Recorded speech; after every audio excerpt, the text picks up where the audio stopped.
Bonjour à tous et à toutes. Vendredi 3 mars. Alors, pour faire suite à l'audio précédent, comprendre le monde de l'argent, on a parlé chiffres la dernière fois, commerce et compagnie. Maintenant, je voudrais parler de l'aspect psychologique et sociétal.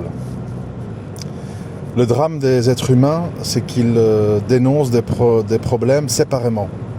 Les uns vous parleront du féminisme, les autres vous parleront la précarité de l'emploi, la robotisation, l'intelligence artificielle, les crypto-monnaies, tchic-tchac, etc. Alors qu'en fait, pour comprendre, pour essayer de comprendre, il faut comprendre que tout ça est interconnecté. Tout est interconnecté. Et c'est l'interconnexion mentale, la projection interconnectée, qui va faire qu'on va comprendre. Alors quel est le postulat de départ ? Le postulat de départ, c'est que nous sommes dans l'ère de la crétinisation. Pourquoi on est dans l'ère de la crétinisation ? Pour une raison très simple. Parce que ça fait, que je ne me trompe pas dans mes calculs, à peu près 70 à 80 ans qu'on vit dans une espèce de paix artificielle. Parce qu'on fait la guerre. On fait la guerre aux quatre coins du monde, une fois en Afghanistan, une fois en Irak, une fois en Syrie, une fois en Ukraine, une fois ici, puis il y a la guerre économique, Venezuela, etc. Bon, il y a toutes sortes de petites guerres indirectes avec des proxys, donc des éléments au milieu du jeu qu'on utilise, etc. Mais au niveau, en tout cas occidental, on vit dans une espèce de paix relative, avec je vous dis, des paravents, des paratonnerres pour gagner du temps. Création de l'euro, lois sociales, etc., qui font qu'on bouche les trous. Bon. Mais on est dans l'ère de la crétinisation. Pourquoi ? Parce que les choses sont ainsi faites. Qu'on l'aime, qu'on n'aime pas, qu'on approuve, qu'on désapprouve. Ça, c'est pas intéressant. Ce qui compte, ce sont les faits et pas nos expertises personnelles et nos penchants naturels, et ce qu'on voudrait, comment on voudrait que soit le monde, etc. Ça, on peut en discuter autour d'un thé, c'est sympathique, mais c'est pas ça qui va faire que ça va changer la donne. Et donc, la conséquence de la crétinisation du monde, voulue, ça prend sa source dans le fait qu'on ne veut plus de guerre. Comme on ne veut plus de guerre, fatalement, les jeunes ne font plus le service militaire, on perd le sens de la patrie, on se sent un habitant du monde, la mondialisation, on se fait des copains dans le monde virtuel, en Suède, au Japon, aux États-Unis. Finalement, on a plus de points communs avec un gars qui partage nos passions, nos jeux vidéo ou nos investissements de trading à l'autre bout du monde qu'avec son voisin, qui peut être quelqu'un qui est complètement dans un autre paradigme et dans lequel on ne se reconnaît absolument pas, avec qui on ne partage rien, avec lequel on ne se comprend pas, parce que tout simplement on est le fruit d'un environnement différent. Et donc, tout ça mis ensemble, ça fait que on est dans l'instauration de valeurs féminines. C'est-à-dire que cette fameuse féminisation du monde, elle est voulue par les circonstances. On ne va pas entretenir et encourager la virilité et les penchants naturels de l'homme dans un monde où c'est pas nécessaire, c'est pas recherché. De nouveau, on revient à l'offre et la demande. Pourquoi je vais encourager des hommes à être virils, à être combatifs, à être musclés, à être plein de testostérone, etc. Dans un monde où je veux tout pacifier, où je veux rendre tout sous gestion de l'État, où je veux des êtres soumis qui appliquent les directives d'État, que ce soit les vaccins et autres. C'est pas nécessaire. Au contraire, c'est un problème. Donc on veut que vous ne pensez pas trop, on veut que vous ne soyez pas trop viril, on veut que vous soyez dans le moule, qui est donc la féminisation du monde. Travaille, paye tes impôts, éduque tes enfants, et laisse-nous faire, quoi. On se charge du reste. On se charge de l'économie, on se charge de la monnaie, on se charge des directives, des lois. Ça, c'est notre domaine. Toi, ben, paye tes impôts, paye tes amendes, paye ton loyer, paye ton crédit hypothécaire, marche droit, ne trompe pas ta femme ou ne divorce pas parce que sinon on va te déplumer jusqu'à l'os. Et voilà, c'est tout, c'est comme ça. Parce que c'est dans l'air du temps, l'offre et la demande. Ce que tu as à offrir en tant qu'homme viril ou homme n'intéresse personne, ni les femmes, ni les hommes, ni la société. C'est contre-productif, c'est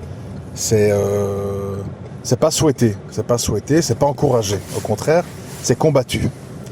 Donc, une fois que tu comprends ça, ben, tu comprends tout le reste. Pourquoi l'introduction des femmes dans le monde du travail, pourquoi les lois, les jugements en faveur des femmes, pourquoi les hommes qui pensent, les hommes qui sont dissidents sont mal vus, ils sont montrés du doigt, ils sont condamnés, ils sont boycottés, pour tout ça justement. Et donc, on est dans cette ère où en fait maintenant, par exemple, l'animateur qui fait l'alpha et l'oméga dans le monde francophone, ben, c'est un petit comique, Monsieur Hanouna, qui est là avec des chroniqueurs qui payent grassement pour venir tchatcher sur un plateau de tel ou tel problème, de tel ou tel fait divers, de tel ou tel news qui fait le buzz. Et tout le monde est là, et tout le monde est content, et tout le monde s'en divertit. La grande sortie de la semaine, c'est d'aller voir Creed 3 au cinéma. Et on se dit, tiens, pourquoi telle influenceuse a fait ceci, elle a dit cela. Ah, t'as vu Booba, il a dénoncé, machin. Voilà, on est dans un monde donc de la crétinisation, du nivellement par le bas. Parce que tout simplement, la société veut et attend de vous que vous ne vous intéressiez plus aux problèmes profonds, aux problèmes importants dans votre vie.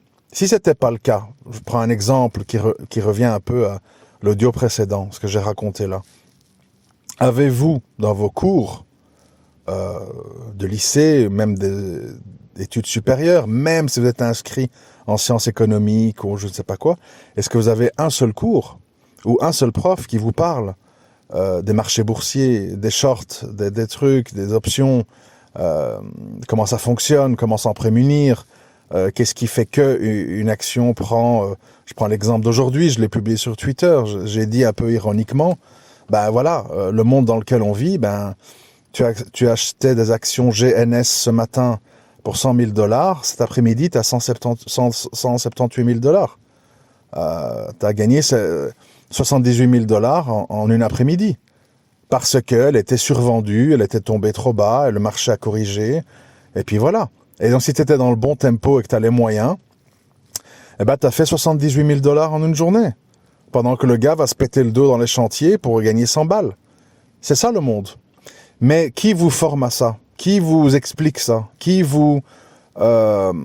s'en charge? Ah, ben, quelques coachs, quelques vendeurs de rêves qui vendent des formations à prix d'or, etc. Où ils vont pas vous expliquer tous leurs trucs et astuces. Pourquoi? C'est simple à comprendre, ça aussi. Pourquoi? Écoutez bien la logique. Pourquoi, si moi je suis un grand trader qui gagne beaucoup d'argent, pourquoi je vais aller perdre mon temps à organiser des Zooms ou des conférences, etc., pour vous expliquer comment faire comme moi? Ben non, je garde mes petits secrets pour moi, je fais mon argent et je te vois conduire le bus de la RATP pour 1800 balles par mois. Et je rigole. J'ironise, mais c'est pour me faire comprendre. Je vais pas commencer à dire donnez-moi 500 balles, je vais vous expliquer comment ça se passe. J'ai pas le temps. Je dois lire des articles, je dois analyser des graphiques pour moi-même gagner 50, 60, 70 000 € en une journée, comme c'est le cas avec ceux qui ont acheté GNS ce matin.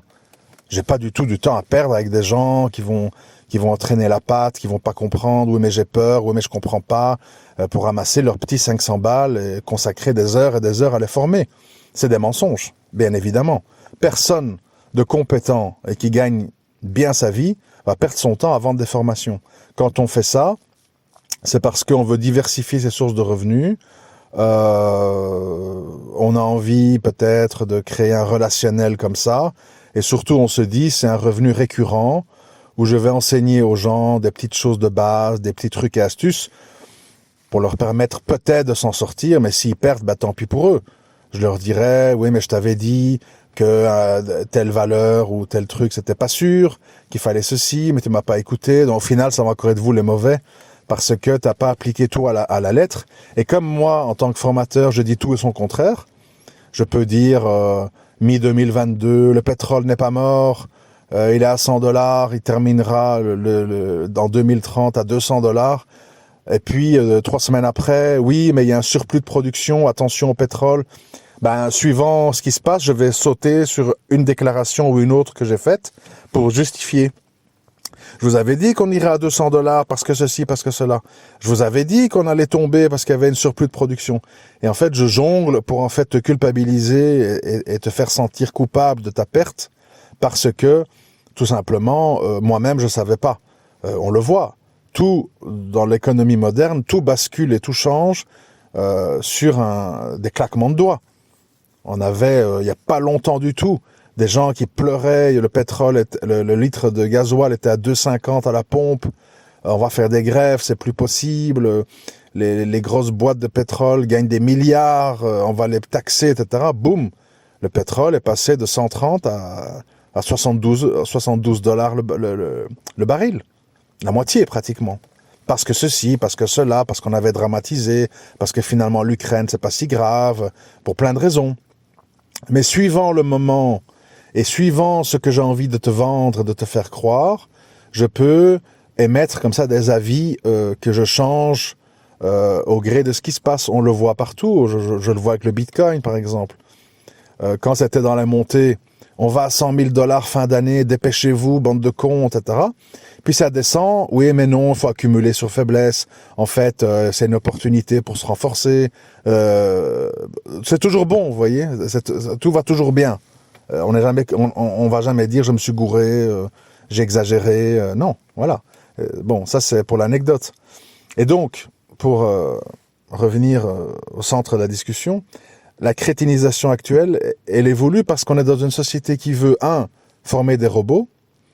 Si vous êtes trop créatif, trop individualiste, trop en dehors des passages cloutés, on vous voit comme un agitateur, un anarchiste, un dissident, un gars qui pose des questions embêtantes, qui met les pieds là où on n'a pas envie qu'il les mette, et on va vous casser, on va vous stigmatiser, on va vous rabaisser, on va vous faire passer pour un fou, enfin, il y a plusieurs variantes.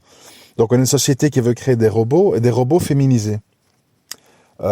Féminisés, déjà pour des questions qu'on n'a pas besoin de vous pour faire des guerres, on fait tout avec des drones ou par des États interposés, comme maintenant toute l'Europe et l'Amérique qui envoient de l'argent et des armes à l'Ukraine pour dire bon ben envoyez vos jeunes se faire tuer, vous êtes un peu notre outil du moment, on aime l'Ukraine, vive l'Ukraine, bisous bisous, Zelensky, compagnie. Mais en fait, dans le fond, c'est quoi? On fait ça pour que on soit pas mêlé.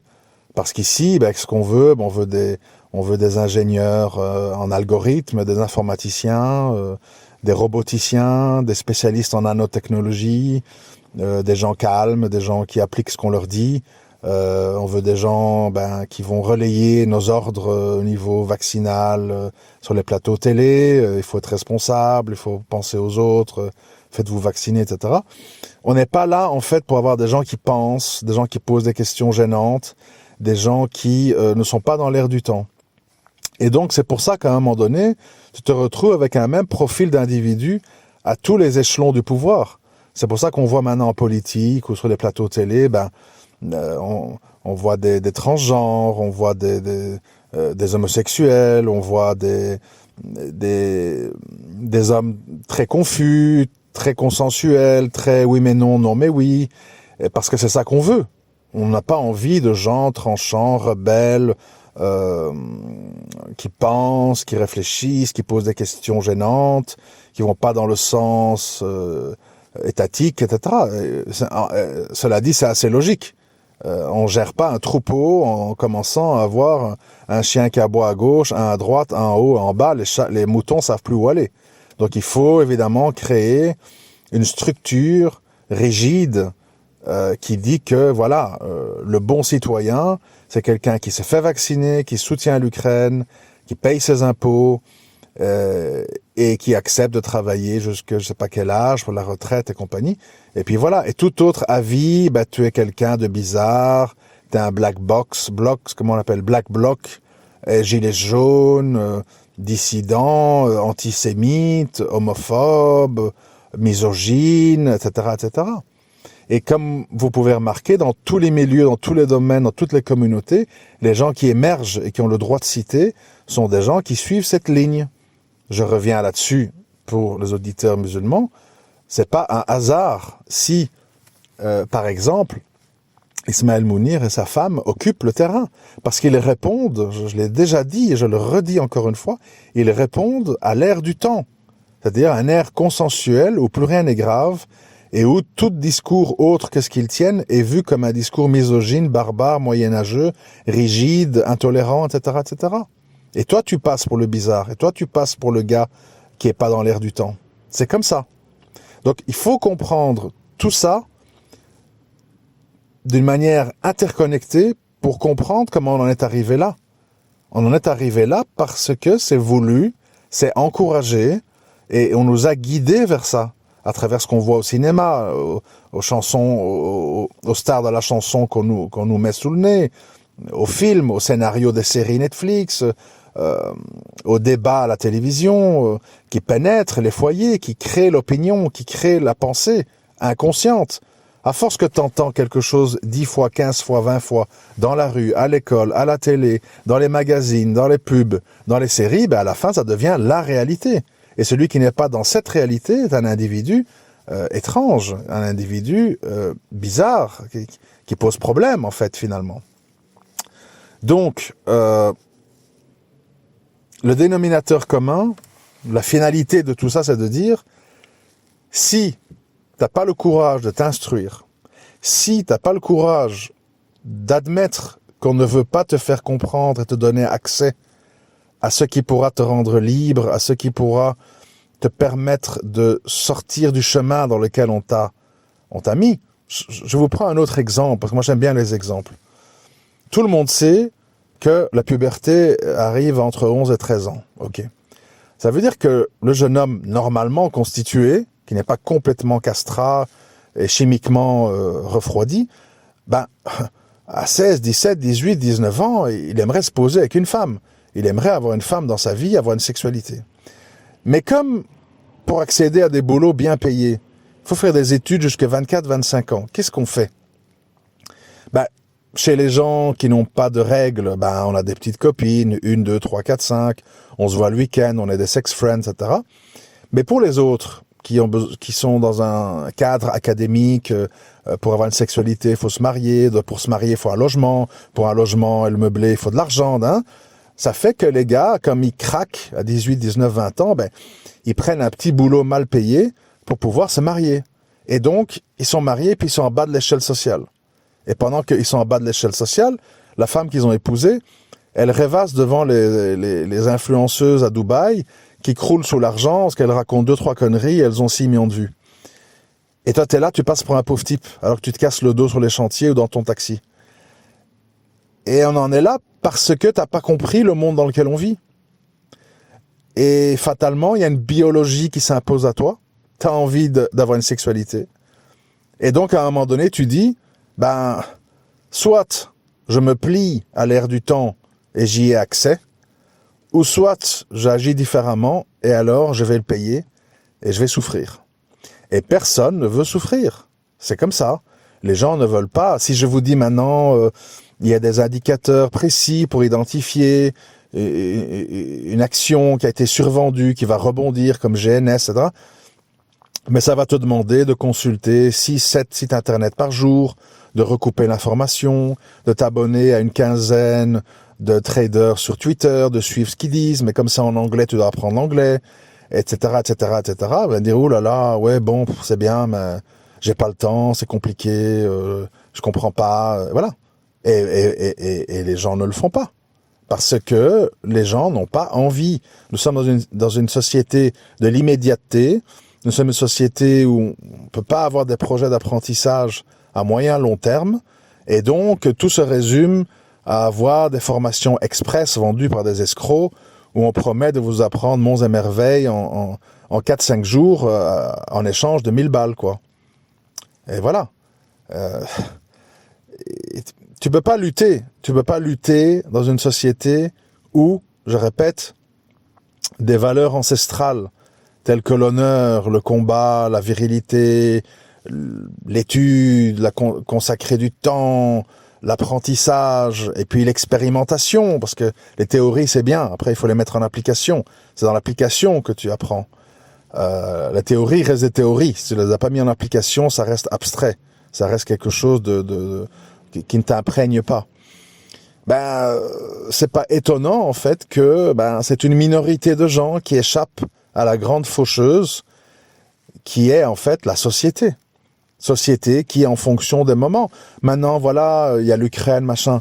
Si demain, il devait y avoir la guerre en Pologne, et puis ceci, et puis s'en mêle l'Autriche, vous allez voir que tout va changer. On va commencer à valoriser les hommes, on va commencer à remettre les gens au service militaire, on va recommencer à vendre des fusils, des tanks et des casques à vos enfants dans les magasins de jouets, on va enlever les petites poupées, les poneys roses, et les je sais pas quoi, les jeux où on dit, oui, il faut pas des genres, il faut vendre une petite cuisine aux garçons, il faut vendre un camion aux filles, sinon c'est de la discrimination. Bon, tout ça va s'arrêter. Pourquoi ?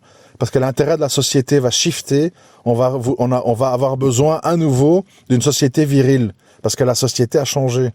Donc, le problème, c'est où vous suivez le mouvement sociétal, où vous suivez une ligne de conduite intemporelle, mais qui ne sera pas toujours en phase avec la société dans laquelle vous vivez, ou même le pays. Vivre au Venezuela, c'est pas comme vivre au Congo, et vivre au Congo, c'est pas comme vivre en France. On le voit. Moi, j'ai suivi un peu les speeches d'une certaine Amand, comment ça s'appelle ? Amand Chic, une Ivoirienne, coach. T'as compris c'est quoi la mentalité des femmes africaines. C'est des femmes qui attendent tout à fait autre chose que les femmes occidentales. Si t'as pas compris, tu débarques en Afrique et t'épouses une Africaine, tu vas complètement être à l'ouest, tu vas être déphasé, tu vas être dans quelque chose de contre-productif, où tu vas essuyer échec sur échec. Parce que tu n'es pas dans l'échelle de fonctionnement, tu n'es pas dans le canevas en place. C'est ça la réalité. Donc, bon, pour arriver un peu à une conclusion, parce que on peut faire beaucoup de constats, c'est pas très difficile, les constats.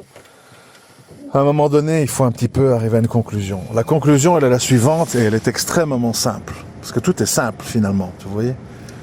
La conclusion, c'est que où tu deviens un être humain qui est mu, ça veut dire qui est mobilisé, motivé, guidé par des valeurs, par un certain schéma du bien et du mal, des choses que tu acceptes de faire ou de ne pas faire, etc. Ou alors, en fait, tu as une feuille dans le vent. Tu as une feuille dans le vent et puis bon, voilà, suivant un peu de ce qu'on te dit, voilà, quoi, tu obtempères, tu vas dans ce sens-là. Un jour, tu dis, je sais pas moi, les crédits bancaires, c'est l'horreur. Le lendemain, tu dis, oui, mais bon, finalement, si on est coincé dans une tour HLM avec des dealers, c'est un moindre mal. Un jour, tu dis, hors de question que j'envoie ma fille déballer à l'école. Le lendemain, tu diras, il faut quand même qu'elle ait une bonne éducation, c'est important d'avoir des diplômes. Et c'est comme ça pour tout le reste, en fait. Vous voyez ? On peut tout défendre. Moi, vous me donnez n'importe quel sujet. Et je peux vous faire 2 discours qui vont défendre l'un ou l'autre, sur tous les sujets. Sur l'euthanasie, sur le viol, sur le mariage, le divorce, la polygamie, la monogamie, on peut tout dire, l'avortement, tout est défendable, tout est explicable, tout est... Si on a un tant soit peu un esprit d'avocat, c'est très facile. Trouver des arguments, des exemples, etc., etc. Donc à un moment donné, voilà, soit vous êtes, pour la faire courte, une girouette, Et alors vous êtes dans le flow, hein, comme on dit, voilà. On le voit dans tous les domaines, hein, je veux dire, dans le domaine de la musique, dans le rap par exemple, à un moment donné, si tu n'utilises pas, je sais plus trop comment ça s'appelle, l'autotune, qui déforme les voix, qui corrige tes erreurs de voix, etc., et qui donne un espèce de ton hypnotique, etc., si tu n'utilises pas ça, t'es pas dans l'air du temps. On va te trouver ringard, on va te trouver bof, parce que voilà, c'est le nouveau barème de jugement.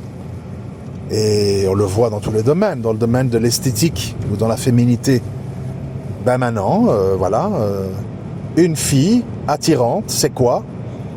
C'est une fille qui a un lissage brésilien, qui a des ongles en plastique, qui a du botox dans les lèvres, qui a des fossiles, qui a un petit tatouage, voire 2, voire 3, etc., quoi. Qui s'est fait refaire les fesses ou je sais pas quoi encore. Et si t'es pas comme ça, t'es pas fashion. Et puis voilà, et pour peu que l'homme il suit le mouvement qui commence à ne demander en mariage ou ne valoriser que des femmes comme ça, tout le monde suit. Parce que qui veut ne pas être remarqué, qui veut ne pas avoir de demande de mariage? Personne. Et donc c'est comme ça que tu imposes un standard, même grotesque, même ridicule. Tout le monde sait, quand il réfléchit calmement, en dehors de toute influence, que c'est ridicule de se coller des ongles en plastique, des fossiles, je sais pas tout quoi. Enfin, ça ne s'arrête pas d'avoir des lèvres comme un babouin. Tout le monde sait ça. Mais c'est ça la mode. La mode, c'est de vous faire penser que telle ou telle chose est indispensable et normale, alors qu'en temps normal, vous diriez c'est grotesque. Non, un jeans tout déchiré, on voit mes cuisses. J'ai l'air d'être un pauvre type qui n'a pas l'argent d'avoir un beau pantalon. T'es dingue.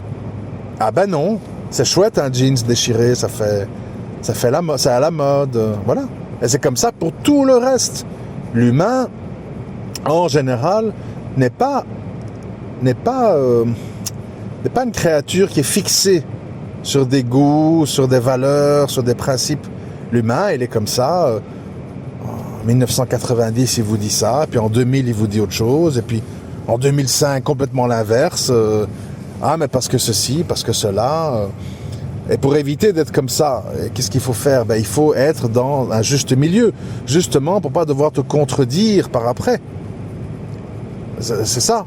Si tu es excessif, après, c'est pour ça que je combats les discours excessifs dans le laxisme ou dans l'extrémisme. Parce qu'après, tu vas devoir te désavouer de toi-même.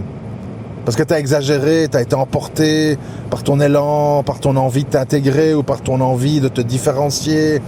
Et puis après, la vie va te contraindre à revenir sur tes paroles.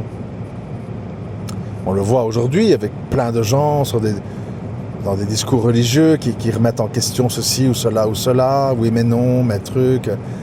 Parce que, voilà, les gens, ils en ont marre d'être ostracisés, de ne pas pouvoir louer un local pour faire des conférences. Et ceux qui ne veulent pas, sont bannis, sont mal vus. Même s'ils ont eux-mêmes des discours ultra lissés, s'il y a un élément qui est jugé comme perturbant, leur barbe, leur camis, leur ceci, on dit, attention, il est sous taquilla, là. Et puis voilà, c'est tout. Vous savez, le système, il est très très bien huilé, hein. Et le système, il connaît très très bien les penchants humains. Comme je vous l'ai expliqué tout à l'heure, tout le monde sait, tout le monde entier sait, sauf les grands hypocrites ou les grands utopistes, qu'un homme, une fois qu'il a 16, 17, 18 ans, ne pas avoir accès à une femme, ça va être un problème, quoi. Et donc, sachant cela, on sait que toute une partie de la population qui ont des principes, c'est-à-dire qu'il faut être marié pour avoir une relation sexuelle, il faut payer une dot, il faut faire une fête, ces gens-là n'auront pas accès à ça, sauf s'ils acceptent des petits boulots, de petites qualifications. Et donc le système, il est bien fait. On dit, les gens sans principe, ils auront des petites copines, 10, 15, 20, et ils vont étudier jusqu'à 30 ans, et là, ils vont se poser. Et les gens avec des principes et des interdits, on va les forcer qu'à 18 ans, ils vont devoir accepter de ramasser des poubelles pour pouvoir payer les meubles Ikea de madame avec qui il veut coucher. Donc, on arrive à téléguider tous les gens de principe vers les petits boulots. Boum, bingo.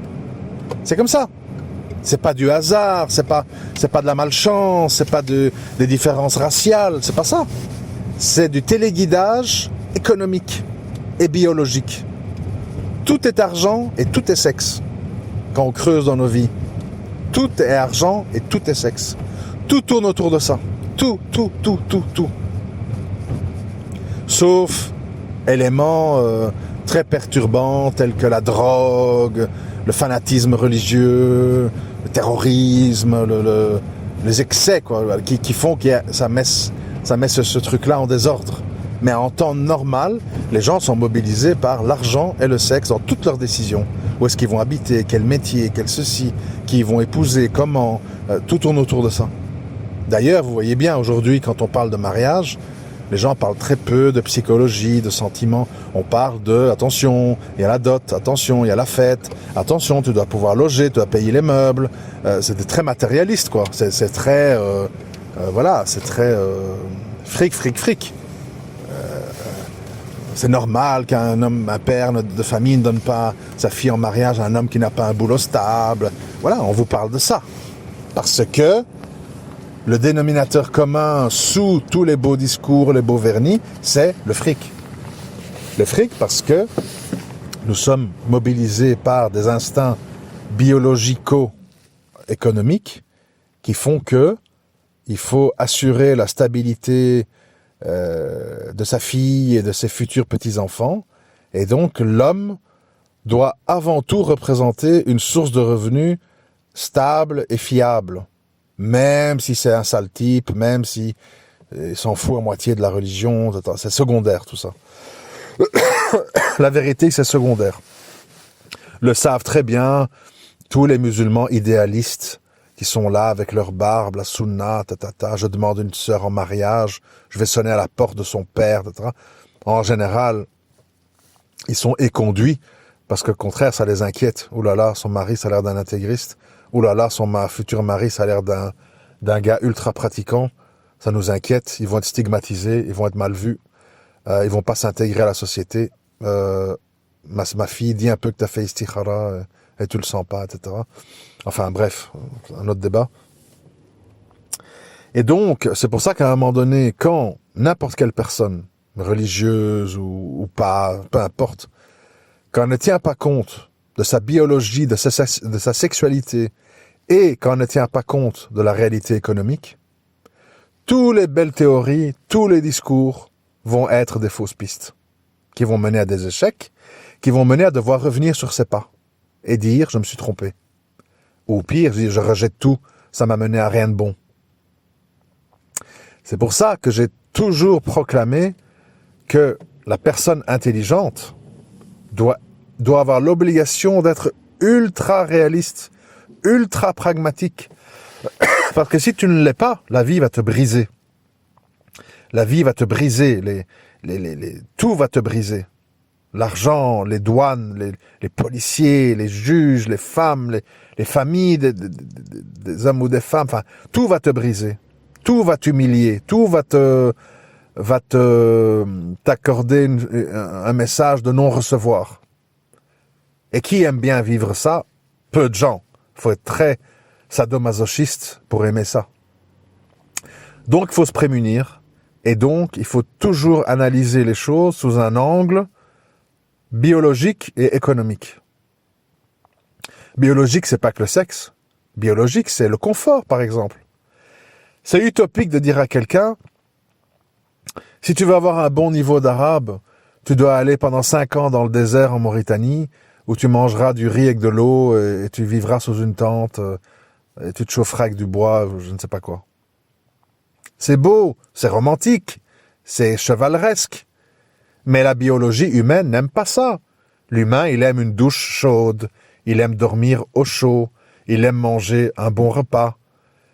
Voilà, la biologie humaine fait qu'on recherche le confort, la sécurité, la stabilité. Si tu n'en tiens pas compte et tu fais le grand héros, tu vas faire 3, 4, 5, 6 mois, et puis tu lâches tout, tu reviens en arrière. C'est tout. Donc c'est pour ça que quand on parle de tous ces sujets, l'argent, le mariage, les études, les relations sexuelles, il faut toujours voir ça sous un angle de qu'est-ce qui est réaliste, qu'est-ce qui est faisable. Même chose pour l'expatriation, Hijra, etc. Si tu ne vois pas ça sous un angle pragmatique, tu vas te lancer dans des aventures où tu vas y perdre tout, ton argent, ta stabilité mentale, ta stabilité administrative, peut-être ta famille, tout va être cramé. Si tu es mobilisé uniquement par des instincts utopiques, idéalistes, imaginaires. Très dangereux, très dangereux. On présente toujours l'imaginaire et les rêves comme quelque chose de beau et de romantique. Oui, tant que ça se passe bien. Quand ça se passe mal, c'est la pire des horreurs. C'est le pire des choix. Mais il est trop tard parce que tu es déjà dans le truc. Je prends un exemple. Allez, comme ça, qui me vient à l'esprit. On te dit, ouais, la Thaïlande, c'est trop génial, les plages, les filles, et on mange bien, et c'est pas cher, bon. Vas-y, un billet, prends-toi une année sabbatique, tu vas voir la Thaïlande. Bon. Utopie, rêve. Ok. Tu vas en Thaïlande, bah bon, c'est un peu comme ça, mais pas tout le temps.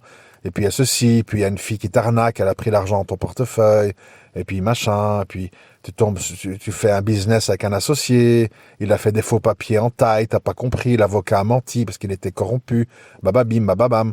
Bon, tu es confronté à la réalité. Ça, c'est encore gentil.